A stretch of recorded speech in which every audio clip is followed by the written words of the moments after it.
siapakah yang boleh melakukan pewindan? Apakah hanya seorang sulinggi saja atau boleh juga dilakukan mangku? Sudah dijawab tadi dan sudah dijelaskan. Kalau yang namanya ngewindanin mangku harus wajibnya seorang sulinggi. Tetapi kalau hanya nataben sayut Saraswati pada sisya upanayana atau pada saat mecolongan atau pada saat nigang sasien otonan nikah itu boleh dilakukan, tetapi tidak boleh di atas bebangkit paling tinggi Pulau Gemal. Selanjutnya ini ada pertanyaan dari Dewi Santika dari Pasir Lama, Toili Barat, Banggai, Sulawesi Tengah. Orang mewindan apakah otomatis menjadi mangku sehingga semua orang takut mewindan? Tidak otomatis jadi pemangku. Apabila dia melakukan pewindan memangku baru jadi ada di pemangku. Mewindan ini wajib orangnya, sudah jelas. Selanjutnya ini ada Ayu Ulantari dari Pasir Lambang. Usia berapakah orang boleh mewindan? Sudah juga dijelaskan. Kalau menurut Lontar Pengidapati adalah 5 tahun. Tetapi kalau mulai dari Janmo Prakriti, dari Tigang Sasi, Oton Pisan, Oton Pangtiga, selanjutnya Menek Kelih masuk dan seterusnya. Jika sudah menintan, apa saja tidak taatilah aji beberatan. Jadi apa yang boleh, apa yang tidak boleh diatur dari jenis-jenis pewindan tersebut. Di sini tidak membahas hal itu, akan dijelaskan. Selanjutnya, yang paling sering terjadi adalah kita mulai menghindari suku 4. Misalnya babi gitu. Yang paling dihindari itu adalah meja, dipan itu paling dihindari karena suku 4 juga gitu. Selanjutnya kalau sudah bisa suku kalih, ayam gitu. Nah, itu kembali kepada yang mengatur dari pewindan ini. Ini pertanyaan gampang tapi susah jawabnya. Dicukupkan sebegitu. Selanjutnya ada Mak Kemar Barat Madiga dari Sindang Sari, Banggai, Tuli, Sulawesi Tengah. Apakah mewindan sesuatu yang harus dilakukan semua orang yang benar? Iya, sudah jelas pertanyaan sama. Selanjutnya Mak Roi, Pasir Lama. Pandangan apa yang tidak boleh dilakukan? Pandangnya sudah jelas, ini sama seperti pertanyaan Wilantri. Pewindan semakin tinggi orang mewindan semakin banyak ada aturannya. Sekarang kalau ditanyakan apa tidak boleh, susah saya jelaskan. Karena tingkat pewindan karena tidak membahas tentang pewindan mangku secara mendetail tersebut. Yang paling apa pandang itu? Jangan berkata yang tidak baik, jangan berbuat yang tidak baik, jangan berpikir yang tidak baik. Setelah kita menjaga kesucian, jagalah kesucian lahir batin dengan benar. Kalau belum bisa tidak minimal tidak membuat menyakiti yang lain gitu, sesuai dengan dari Panca Yamo Niyamo Brata. Jelas sudah. Selanjutnya ini dari Yanwi, Bali Sadar, Banjit, Lampung. Apa tujuan mewindan? Sudah dijelaskan di awal. Sangat mendetail. Usia berapa? Sudah juga dijelaskan di awal. Setelah mewindan apa otomatis? Tidak. Dewasa besi sudah dijelaskan. Sama-sama pertanyaannya sudah terjawab. Selanjutnya ada Aji Ngurah. Pertanyaannya adalah di sini. Jenis pewindanan dan apa makna sudah sangat jelas dipaparkan tadi. Jenis pewindanannya ada pewindanan sari, pewindanan bunga, pewindanan Saraswati, pewindanan mangku, pewindanan Mahawisesa. Cuma mengulang saja, tadi sudah dijelaskan. Nah ini pertanyaannya ini sudah menyentuh ke suatu kepemangkuan. Bila yang sudah mewindan, apa boleh dikubur, apa harus bila dia bed? Apabila dia seorang pemangku, wajib sesuai dengan Yamo Purwana Tattwa, Yamo Tattwa, dan Yamo Purwana Tattwa, mesti dia diaben tidak boleh dikubur. Karena akan mengotori ibu pertiwi dan Atmo Samangkuto menjadi diadiu. Tetapi kalau hanya pewindan sari dan dia meswa guna swagida tidak wajib. Kalau dia mesimpan ring pertiwi, itu sah-sah saja. Di sini apalagi yang mengatakan apabila orang tersebut tidak mampu. Disinilah ada kewajiban dari sahabat desa, kerta desa yang mengangkat mangku tersebut, dialah berkewajiban ngabenang. Karena setelah dia menjadi suatu pelayanan kepada masyarakat, benefitnya adalah dia bebas ayah-ayahan. Tetapi setiap desa mempunyai awek dan saya tidak berani masuk ke areal tersebut. Selanjutnya ini ada Dr. Nom. Dr. Anom, dokter pribadi saya dulu, di Bali Sadar Banjit. Apa manfaat mewindan swagina dan swaguno? Ya jelas. Manfaatnya sangat besar sekali, bahwa tujuan dari mewindan adalah untuk meningkatkan taraf hidup kita, agar bisa menjadi lebih sejahtera, bahagia dan damai. Karena apa? Karena pikiran kita mengontrol indria tersebut agar kita bisa berbuat baik, menghindari tidak baik. Jadi setelah kita melakukan pemerintahan, kita menjadi sadar diri kita agar bisa menjadi manusia yang suputra. Kalau geginanya jadi dokter, jadilah dokter yang baik. Resepnya yang benar. Jadi gunanya dia agar taksunya dia naik. Kenapa demikian? Dari pewindanan itu ada natap-natap Banten pebiakalan. Jadi pertama contohnya adalah biakala, agar kita tidak terbebas dari ruang dan waktu durmengala, agar kita tidak marah. Natap ke perut. Jadi jangan kita marah-marah. Itu tadi dia mau ada akrodo, degedeg gitu. Ada nata prayascita agar taksunya naik. Pengulapan agar kita ini tidak dimasuki roh yang lain, tapi jiwa kita menjadi sadar. Itulah tujuannya swagina swaguna. Bergunalah sesuai dengan, dan ada every duty is holy gitu. Apapun kita lakukan sesuai dengan sesungguhnya di mata Tuhan itu baik, dan jangan membanding-bandingkan hidup kita dengan hidup orang lain. Terimalah swagina yang terbaik, itulah yang harus kita lakoni sebaik-baiknya. Apa perbedaan melukat dan, ya jelas beda perbedaan melukat dan mewintan. Kalau melukat dilakukan di tempat petirtan atau pelukatan di gereja-gereja, jadi tidak ada prosesi yang menunjukkan secara lahir dan batin. Tidak ada, palingnya cuma jadi lukat saja. Di sini tidak ada proses inisiasi pewisik, itu tidak ada. Kalau mewindan ada prosesi inisiasi, ada raja, ada pejaya-jayan, agar kita menang untuk mengarungi kehidupan. Apakah manfaat pewindanan Saraswati pada saat Hari Raya Saraswati atau Sisya Upanaya? Ini pertanyaan sangat bagus. Pada saat upacara Saraswati, Sisya Upanaya, bagi siapapun itu yang berguru, baik itu ke gereja-gereja, ke sekolah asram, wajiblah dia melakukan pewindanan Saraswati Sisya Upanayanam, Upadanayanam. Berbahagalah berdekatan dengan sang guru Adiloko, karena berguru itu ada 3. Sekarang sering rancu, ada guru mati, guru hidup, dan guru dadi. Kalau guru mati itu dia berdasarkan belajar dari buku itu mati.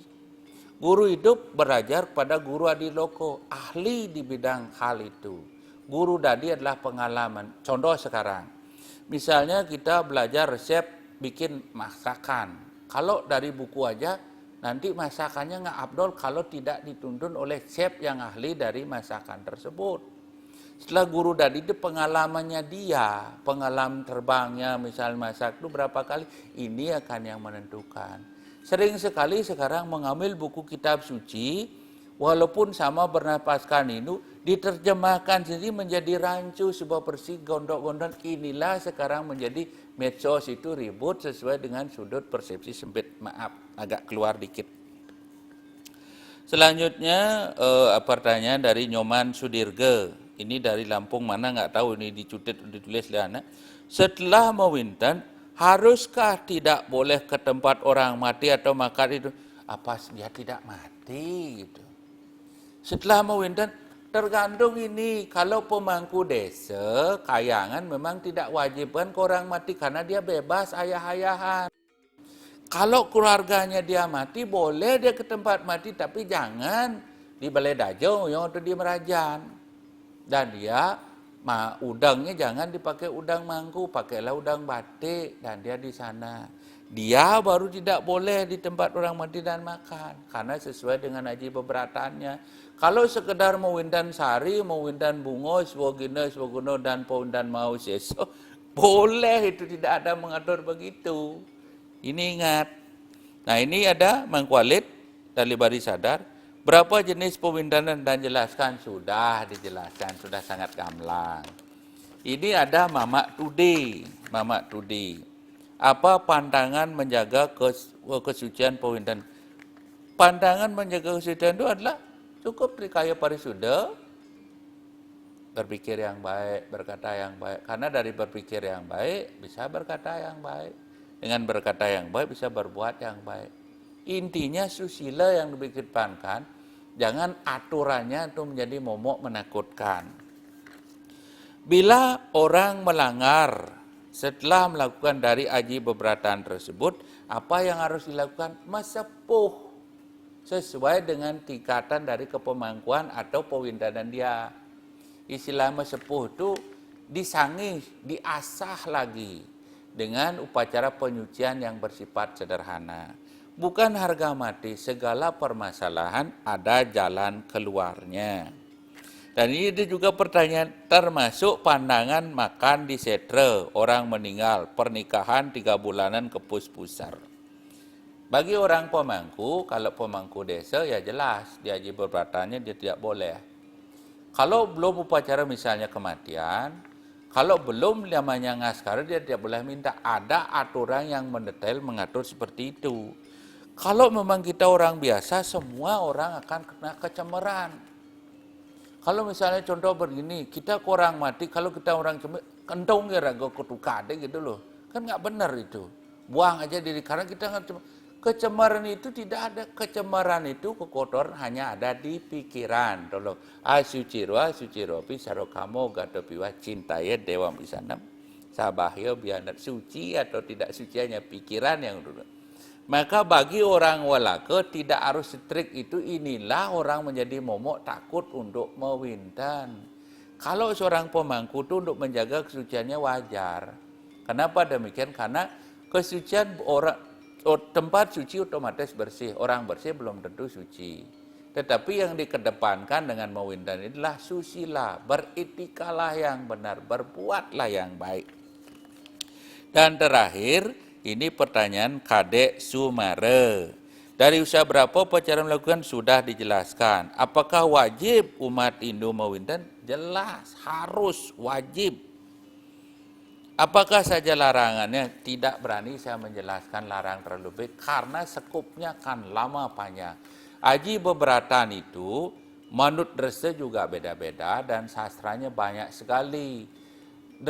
Itu larangan pemangku dalang beda dengan pemangku tukang dan sebagainya. Jadi larangan itu adalah larangan bagi orang yang sudah mewindan itu adalah menjaga kesuciannya dia agar tetap terjaga. Mulailah mengontrol pikirannya, memusatkan pikirannya untuk belajar, mengendalikan dirinya tidak terikat hawa nafsu. Mulailah makan sedikit jangan banyak. Apabila orang ulaka misalnya kalau dia minum bir cukup aja sloki, eko konyer, agar dia bisa untuk menghangatkan badan, itu baik, jangan dinilai dari tidak baik. Misalnya begitu. Kalau memang dia babi, tidak jadi apa-apa, silakan konsumsi babi. Kalau tidak makan babi, karena babi adalah menanggung imun untuk babi, saya bukan untuk mengarahkan untuk begitu. Bergurulah kepada yang windanan, dialah yang menentukan haji beberatan tersebut. Kalau dia ada sasaran di Haji Kotama, itu tan keni kaungkulan apapun dia boleh karena menyatukan dari Siwa dan Buddha.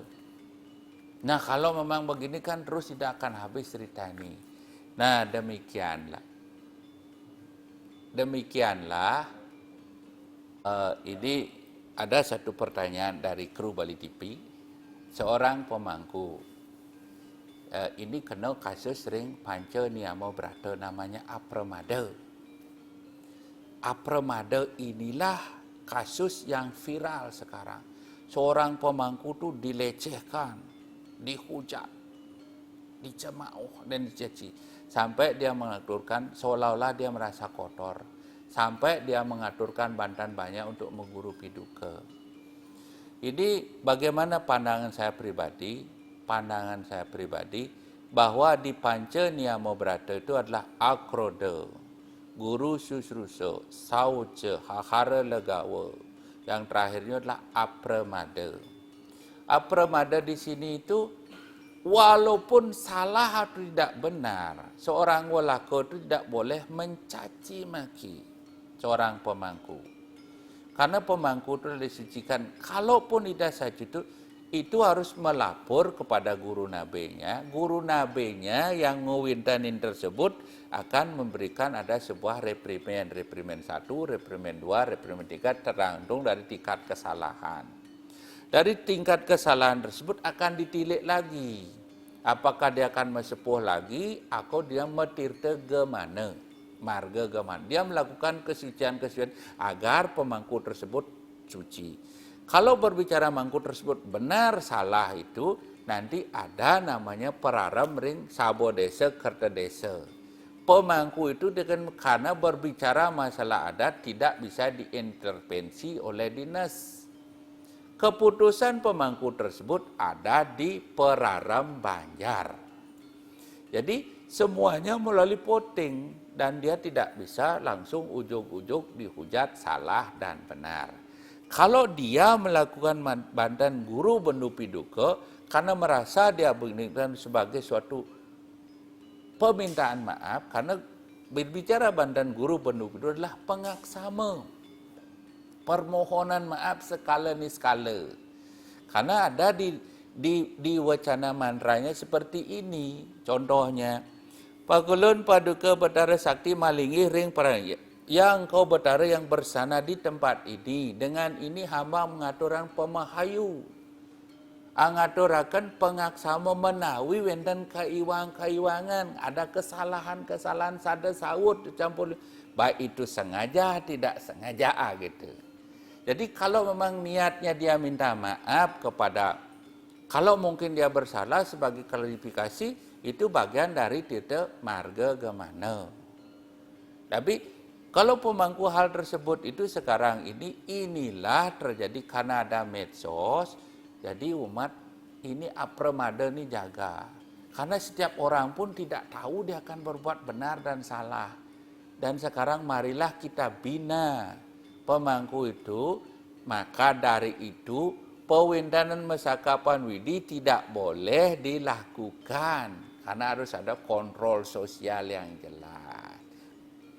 Giring sidap atau akhiri dari pembahasan pewintan ini, mengupas benang merah pewintan ini dari pembicaraan ini bahwa mewintan adalah wajib dilakukan umat Hindu di Bali adalah untuk meningkatkan kesucian diri secara lahir batin, mendekatkan diri Tuhan dan segala manifestasinya, meningkatkan spiritualnya dia, sebagai sarana untuk menuju kehidupan yang lebih baik, kesejahteraan, menuju moksartam jagadita ya caiti dharma.